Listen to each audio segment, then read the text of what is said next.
Today's cycling workout is a spin class for beginners in a kind of tutorial style format. We're going to go for about 10 minutes and you're just going to learn the ropes of the lingo and the different things that we do here on this channel as far as spin class go. And it's going to be fun. Grab that water, get your watches started, and saddle up. All right, so if you want to start off with taking all the tension off of your bike, I'm going to start that timer and just start adding some resistance until you start to feel a little bit of pushback, so you're not just cycling with no resistance at all. You still want some pushback just so that you get some effort in there, but also so that you're protecting your knees and riding safely. So this is your level 3.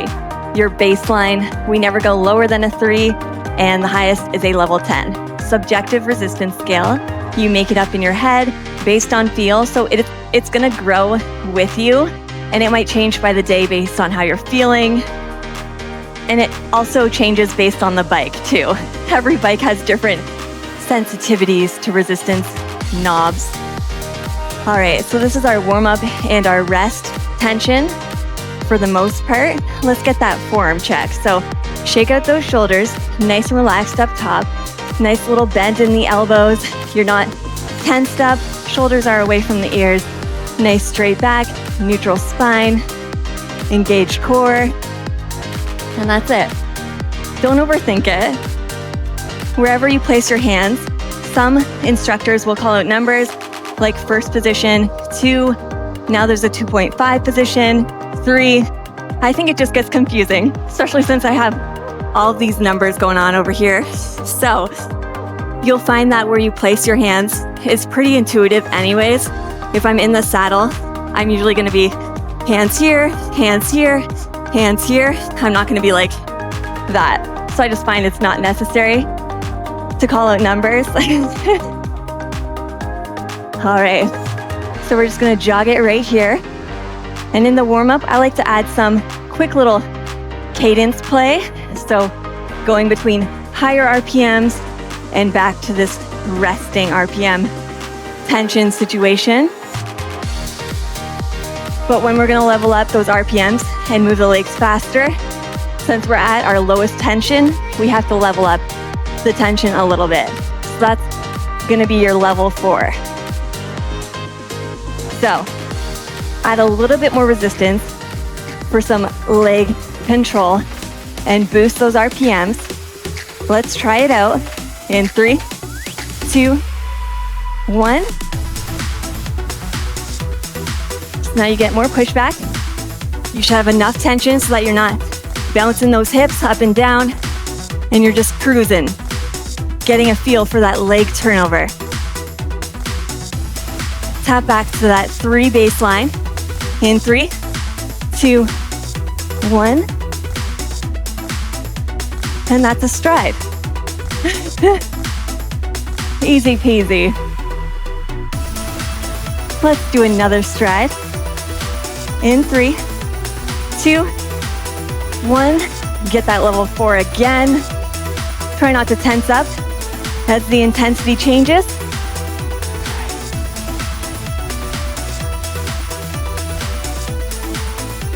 And tap back to that 3, and 2, 1. Grab that water.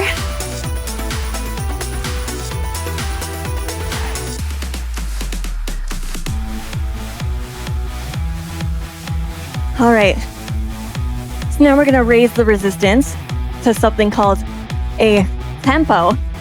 There's different levels of resistance for tempos, but we're gonna start level 5. So add a couple notches, but maintain the same RPMs that you have right now.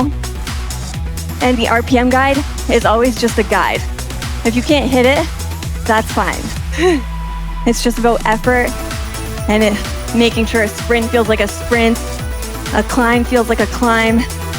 That's just the most important part. So don't get hyper fixated on the RPMs. What's really actually important is power output. All right, but anyways, let's get that tempo. So level 5 in 3, 2, 1. So try not to break the cadence that you had. Obviously, it's going to feel a little bit more difficult. So your effort is about 80% effort. It's like in the middle of a race. You're still going hard, but slightly conserving because you know you got a ways to go. That's the tempo.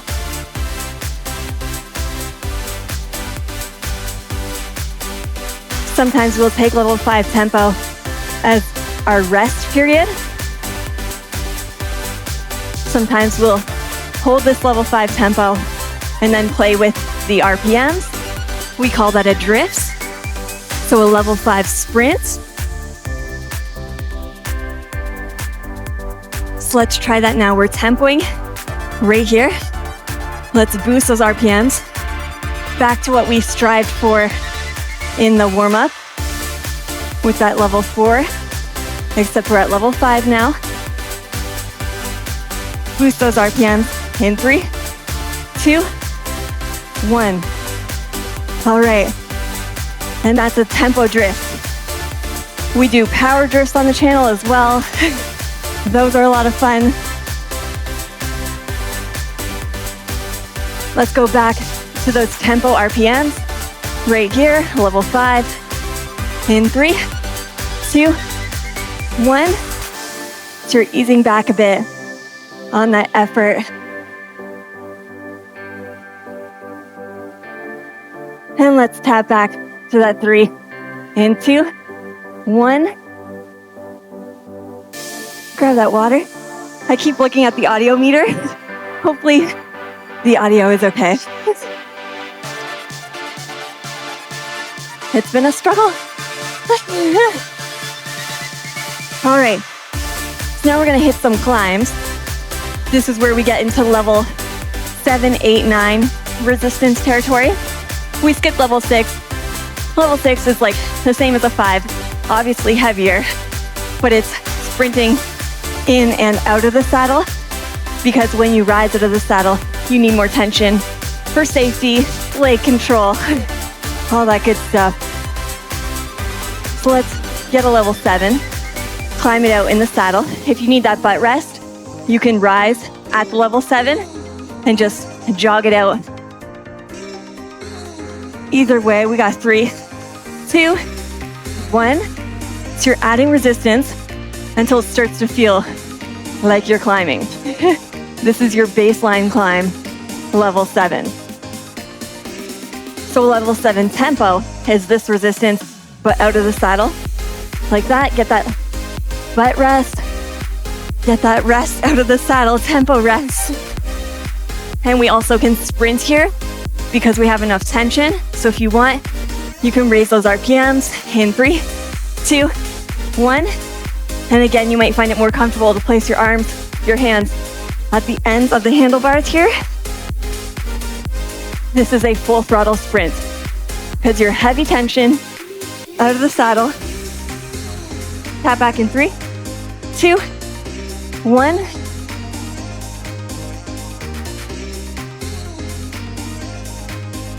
All right, we're gonna hit a level 8 and a level 9.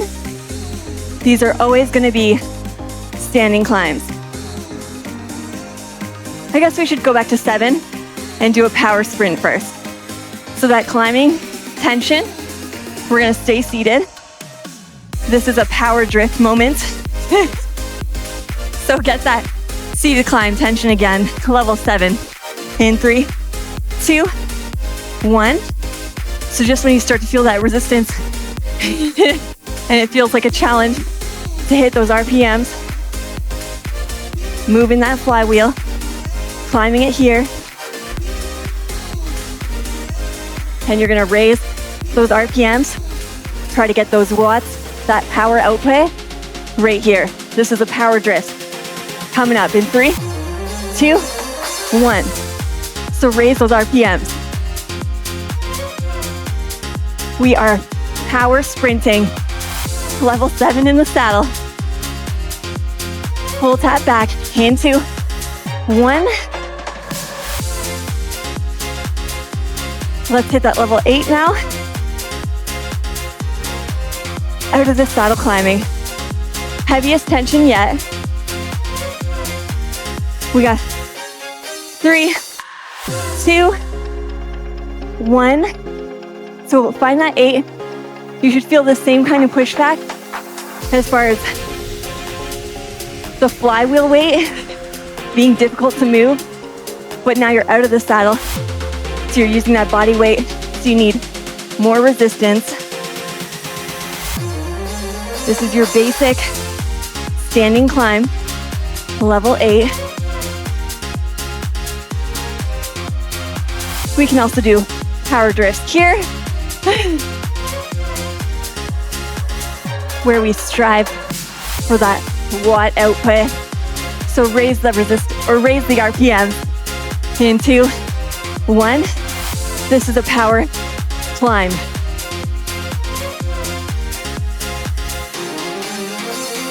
Tap back to that 7. Tempo rest.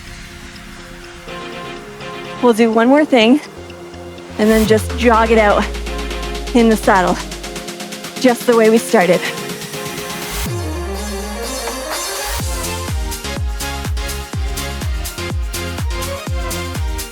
So level 9 is basically a level 10. So we rarely hit level 10 because once we're at level 9, pretty much the same heaviest resistance you can handle while still moving that flywheel in that RPM range. That's level 9. Raise the tension in 3, 2, 1. So you're at that level 9. Effort is going to have to be higher to hit those RPMs.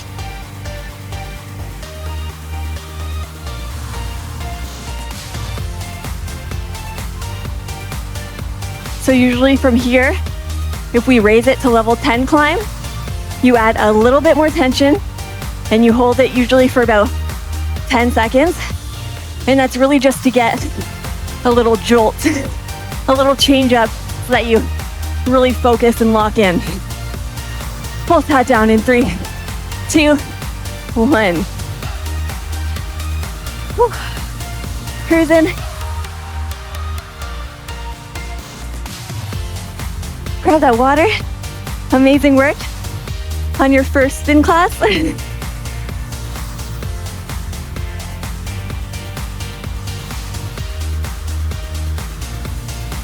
Jog it out and recover. So we just covered pretty much the basics. Probably missed a couple things here or there, but once you know this, you can do pretty much any ride and understand.